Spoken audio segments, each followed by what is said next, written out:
You know, nevertheless, they are very persuasive because Job 9:24, the earth is given into the hand of the wicked. They have the power over the earth. It says he covereth the faces of the judges thereof. So if he covered the faces of the judges by putting his face up there, it's not truth he's not going to cover. You know, he's going to cover, if he's going to cover, you know, through something called iconoclasm or iconoclast, which is the defacing of the images, and put his face up. You know, it's not, it even tells us that in the book of Maccabees, it's not the truth that he's not going to hide. And the reason why the Apocrypha is so what's the word I'm looking for? So threatening to Esau is because it goes into history in there that, you know, is not really fully spoken of in the scriptures, like the history of the Greeks, and when the Greeks came into power through Alexander the Greek, and how, you know, wickedness increased after they started to multiply, you know, and taking control over the different regions of the earth. The history of the Hellenization of the Greeks, which gives us the true understanding of when the scriptures say there's no difference between Jew or Greek. You know, now we understand that clearly. And the reason why there's no difference between the Jew and the Greek is just simply because they're both Israelites. You know, just one was, you know, speaking the Hebrew, the other one was speaking the Greek. But on a family scale, they're both the same. You know, and just one. All right, Shalom. I want to give all praise, honor, and glory to Yahweh Bahasham, Yahweh Shai Bahasham Rakakwadash. Double honors to the apostles and elders of Great Millstone who taught me this truth. Double salutations to all you Akim out there laboring. The house of David, the elect, that's pushing his word with all truth, righteousness, and sincerity. Shalom to you, brothers. Shalom to the elect. I'm back at you with another quick lesson through the Holy Spirit, the Rakakwadash. And I was watching this lesson from Elder Apostle Ramlab.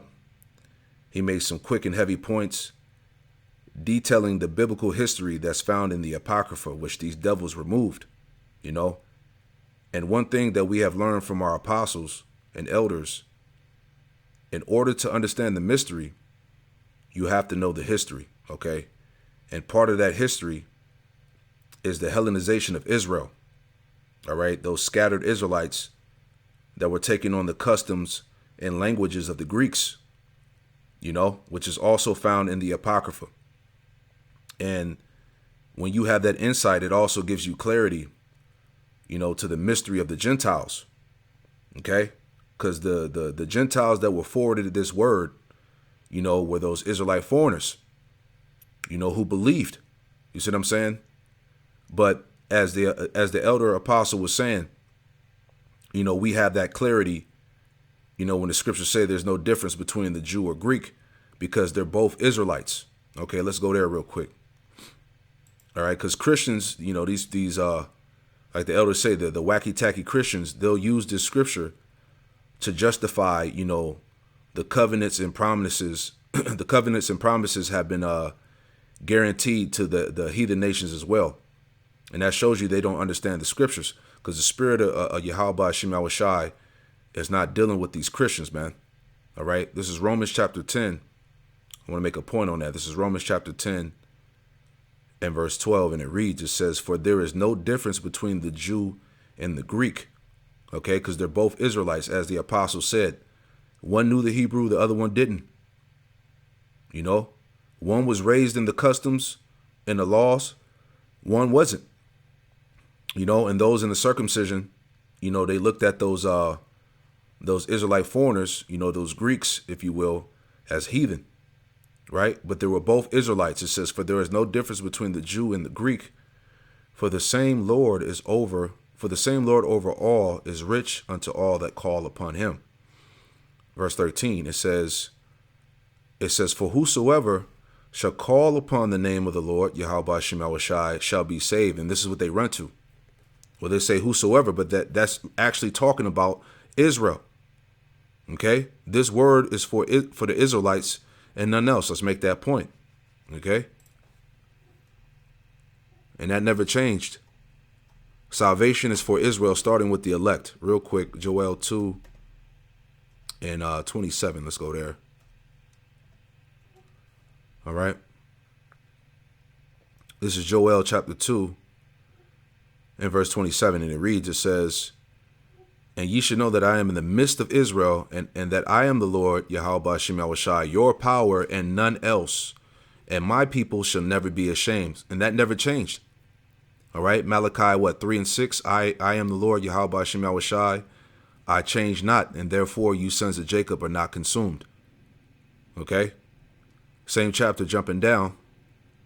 All right. Joel 2 and 32. It says, and it shall come to pass that whosoever shall call on the name of the Lord, Yahweh Ba'ashem Yahushai, shall be delivered. Right. The point, for in Mount Zion and in Jerusalem shall be deliverance. Right. Salvation, deliverance is only for the Israelites. Okay. For in Mount Zion and in Jerusalem shall be deliverance, as the Lord Yahweh Ba'ashem Yahushai have said, and in the remnant whom the Lord Yahweh Ba'ashem Yahushai shall call. So not only is salvation for the nation of Israel, but starting with what? The elect, that remnant whom the Lord shall call. Okay? So basically that's how you get around, you know, that argument that these Christians try to make to say that, you know, that salvation was open to all nations, right? Because they're not going into the history. Let's go there too. Going back into the time of the Maccabees, right? During the time of the Hellenization of Israel. Right. So getting straight to the point here. This is First Maccabees. OK, this is biblical history. This is world history found right here in the Apocrypha. All right. Getting straight to the point. This is Maccabees. First Maccabees chapter 1. And we'll start at here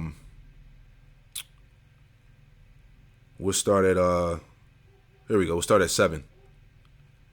And it reads, it says, so Alexander reigned 12 years. Then he died. All right. Going into what? The establishment of the Greek Empire. All right. Also in Daniel chapter 7, verse 6, you know, that third beast, which was likened unto a leopard. All right. Going to Alexander the Greek. So it says, First Maccabees 1 and 7. So Alexander reigned 12 years and then died, and his servants bear rule, everyone in his place. Right. And those servants go back to what? Those 4 generals. Okay. Cassander, Lacomaeus, Ptolemy, and Seleucus. All right. It says, and after his death, they all put crowns upon themselves. So did their sons after them many years, and evils were multiplied in the earth. All right. So it all began at the time of the Greeks. You know, that third beast in Daniel 7 and 6. Okay. It says, and there came out of them a wicked root, Antiochus, or Antiochus, however you want to pronounce it. Antiochus, surnamed Epiphanes, son of Antiochus the king, who had been hostage at Rome, and he reigned in the 137th, the 137th, Salaki, in the 137th year of the kingdom of the Greeks. So Antiochus, right? So real quick, let's pull this up. Okay, this is from the Bible dictionary. All right. Going back to that time of the Hellenization as we're reading here. All right, Antiochus. So it says here, the kingdom of the Seleucids. Okay, because Antiochus was out of the, he was from the Seleucid line. Right? And they ruled over Syria, you know. It says, and then also you had Ptolemy, all right, that was down in Egypt, you know. But it says the Hellenistic world. So it says Grecians. Right? It says Grecians were Greek-speaking Jews. You see that? Folk of the dispersion from areas predominantly Greek. All right, the diaspora, going back to the scattering. So these were Greek-speaking Israelites. Those were the Grecians, man. Right? Jews, folk of the dispersion. Real quick, and I'll go back to that First Maccabees. All right. This is 1 Peter chapter 1, verse 1, and it reads, it says, Peter, an apostle of Yahushua HaMashiach, to the strangers scattered throughout Pontus, Galatia, Cappadocia, Asia, and Bithynia. All right. So who are these strangers that were scattered? Let's pull this up. Okay, that word diaspora, right? And it says a scattering, dispersion of Israelites dispersed among foreign nations. You see that? Right? Folks of the, what did this say? Folks of the Jews of the dispersion. Okay, Israelites dispersed among foreign nations. All right, we were scattered amongst the heathen. It says of the Christians, the anointed, which are the Israelites, scattered abroad amongst the Gentiles. You see that? You know, those are the folks, the Jews of the dispersion, right? Bear with me. All right, it says used of the Israelites dispersed among foreign nations, especially of their Babylonian exile, right?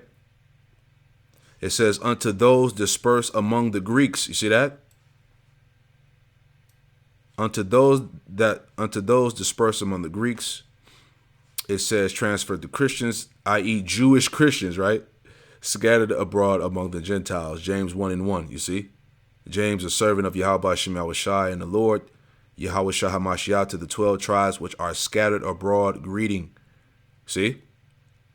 All Israelites, man. Okay, and this shows you again, right? Let's get that real quick. This is Matthew 15:24. This is what Yahweh Shah said to the disciples. Matthew 15:24 says, but he answered and said, I am not sent but unto the lost sheep of the house of Israel. All right. So these Israelites, you know, were a product of the dispersion. These Israelites that were lost that needed to come back. You know, these were the Gentiles that were forwarded the word, man. Okay, it's not talking about the actual natural Gentiles, the heathen. All right, but these Israelite foreigners that were scattered, that were lost. All right. So anyway, going back, right.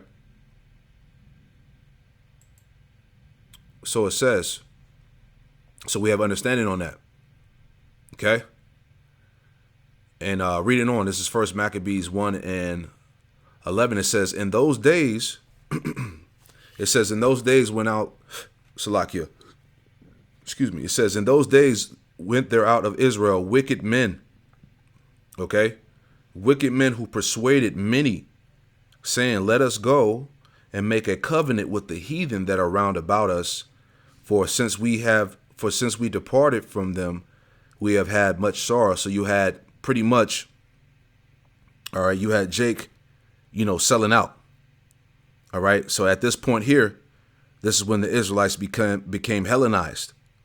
You know, they took on the customs and languages of the Greeks, you know, and they were pushing that amongst Israel to basically, you know, to sell out. OK, it said Israel, there went out of Israel wicked men who persuaded many. You see, it says, so this device pleased them well. Right. Verse 13, it says, then certain of the people were so forward herein that they went to the king, who gave them license to do after the ordinances of the heathen. You see that?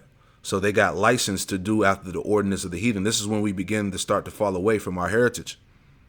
You know, we begin to take on that Greek culture. You know, it says, whereupon they built a place of exercise at Jerusalem according to the customs of the heathen. All right, which goes back to and you can look it up. It goes back to the gymnasium, and they used to train naked. You know, you got to look up what's it called, gymnos. That word gymnasium goes back to the Greek gymnos, which means to train naked. Okay, and this goes back to what Jake taking on that Greek culture, man, taking on the ways of the Greeks. All right, verse 14, it says, wherefore, Salakia, verse 15, it says, and made themselves uncircumcised, right, and forsook the holy covenant, and joined themselves to the heathen, and were sold to do mischief. Right, so this is how we fell away. You know, Jake sold out, man, took on the ways of the Greeks. You know, and that was the decree that came from Antiochus, because if we were caught practicing our customs, All right, we were put to death. Matter of fact, let's jump down. All right.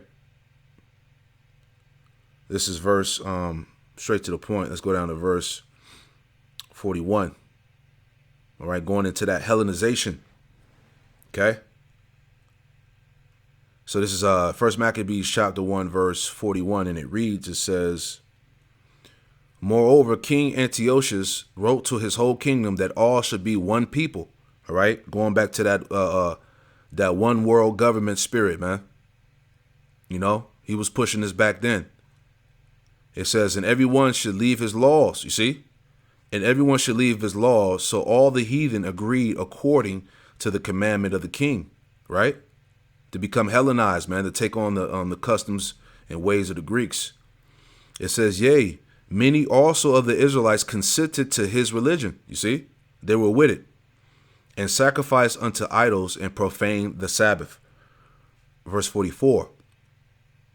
It says, for the king has sent letters by messengers unto Jerusalem and the cities of Judah, that they should follow the strange laws of the land, and forbid burnt offerings and sacrifice and drink offerings in the temple, and that they should profane the Sabbaths and festival days. You see, it says, reading on, because all this was going on from Antiochus to stop our connection, you know, with Yahweh Ba'ashem Yahushai, you know, like it tells you in Psalm 62. And I believe verse 4, you know, that their inward thought is to, you know, to cast us away from our excellency, you know, to disconnect us from our power, you know. And that's what happened, you know, when we began, when we started to fall away, you know. It says, and pollute the sanctuary in the holy temple. Verse 47, and set up altars and groves and chapels of idols and sacrifice swine's flesh, see. It says, and sacrifice swine's flesh and unclean beast, you know. So Antiochus separated Israel from their culture, man. Right, as we're reading the destruction of Jerusalem, finishing it out, it says that they should also leave their children uncircumcised and make their souls abominable with all the manner of unclean and profanation, to the end that they might forget the law and change all the ordinances, you see. So we became full-blown heathen, all right, at this time of that conversion through of Antiochus, right, which was by force. Verse 50, it says, and whosoever would not do according to the commandment of the king, he said, he should die. You see that? So that's what happened, you know, when we became, you know, those Gentiles, right? Going back to we read that definition of the Grecians, right? Grecians were Greek-speaking Jews, folks of the dispersion from areas predominantly Greek, right? Let's get some more, you know, because the Lord set us up to make it make sense. Okay, we know when the scriptures say, like the apostle said, you know, we know the difference between, there's no difference between the Jew and the Greek because they're both Israelites. Okay, this is Acts chapter 6 and verse 1, and it reads, it says, and in those days when the number of the disciples was multiplied, there arose murmuring of the Grecians against the Hebrews, you see, because their widows were neglected in the daily ministration. All right, so those Grecians, let's look it up. Okay, Hellenistes, right? You see, a Hellen is one who imitates the manners and customs or worship of the Greeks and use the Greek tongue. The point, used in the New Testament of Jews born in foreign lands and speaking Greeks. These were Israelites, man. Okay, these were those Jews. Let's pull this up, man. All right, this is from the book Nature Knows No Color Line. All right, this is from page 32 and 33. Gets into the history of the Negroes in ancient Greece. Okay, those Israelite foreigners, right? You know, so that's who this message was forwarded to, man. It wasn't talking about the actual heathen, right? You had Jake all up in those lands, man. right? That believed, that were converted, right? Using the New Testament, Jews born in foreign lands and speaking Greek, right? Plain. Okay, this is Acts chapter 9. Okay. Straight to the point. Acts chapter 9 and Acts chapter 9 and 26, it says that when Saul was come to Jerusalem, he essayed to join himself to the disciples. They were all afraid of him and believed not that he was a disciple. But Barnabas took him and brought him into the apostles and declared unto them how he had seen the Lord in the way, and that he had spoken to him, and how he had preached boldly at Damascus in the name of Yahushai. And when he was with them coming in and going out at Jerusalem, and he spake boldly in the name of the Lord, Yahweh Shem Yahushai, and disputed against the Grecians, right? But they went about to slay him. You see?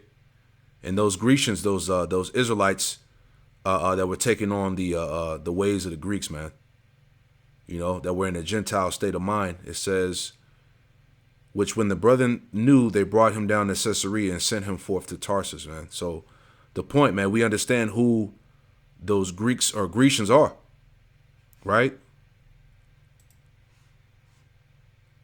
John 12 and 20, Greeks seek Yahushai.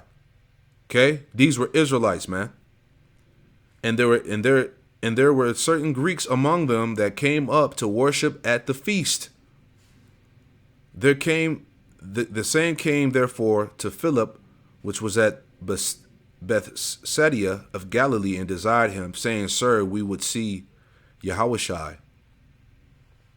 Philip cometh and telleth Andrew, and again Andrew and Philip telleth Yahushai.